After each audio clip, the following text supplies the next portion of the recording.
Hi viewers. Greetings to you all. I welcome you to Edutech TV. It is time for current news. I am Martin, the reader of today's news. In today's news, we will be looking at violence and shooting at France. Before we go into details of the headline, let's go for a quick commercial break. Please stay tuned. We will be right back.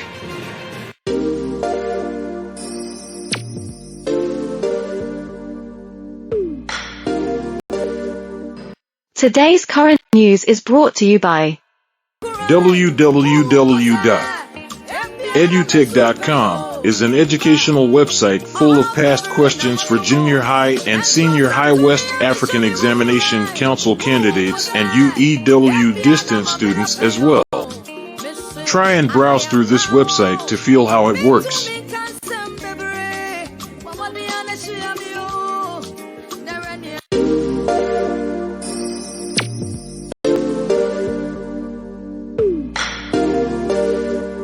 You are welcome back.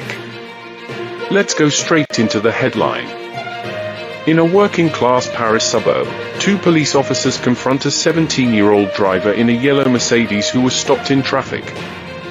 They shout at him, and one officer appears to have his gun drawn.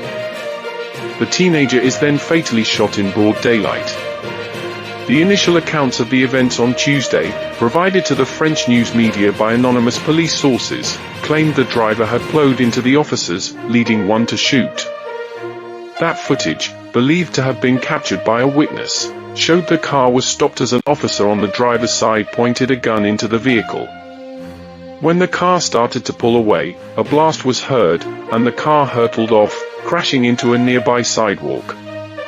The teenage driver died an hour later. The shooting triggered a series of protests on Tuesday night, the area just west of Paris where the teenager was killed. Some 31 people were arrested following the disorder. The shooting fed into long-standing complaints about the French police, who have faced accusations of brutality, especially in Paris's poorer suburbs, which are often home to people from immigrant backgrounds. As the video spread, President Emmanuel Macron called the shooting inexcusable. Lawmakers held a moment of silence for the teenager, whose name was given only as Niall. Prime Minister Elizabeth Borne, while taking pains to note the commitment of officers and gendarmes, who are in the field every day, offered stark criticism, saying the footage showed an operation that clearly does not appear to comply with the rules of engagement of our police forces. Mr. Macron's tough-talking interior minister and a frequent defender of the police, was unusually critical, saying, "An act like the one that we saw, if the investigation confirms the videos that we have seen, is never justified." Local prosecutors in Nantes, the western suburb of Paris where the shooting occurred, have opened a manslaughter investigation. The officer accused of shooting the teenager has not been publicly identified and has not been charged, but was in custody for questioning. During earlier violence, rioters threw rocks and fireworks at Riot police, who responded with tear gas. Protesters burned about 40 cars. A city hall annex in Mantes-la-Jolie, a town west of Paris, was destroyed. And more than 30 people were arrested, according to the French authorities.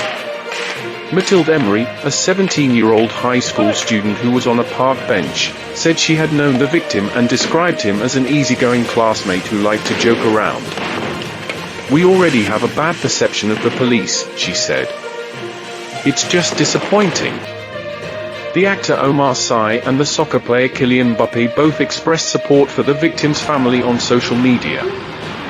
Writing on Twitter, Mr. Mbappé said, "My France hurts. Thank you very much for your time."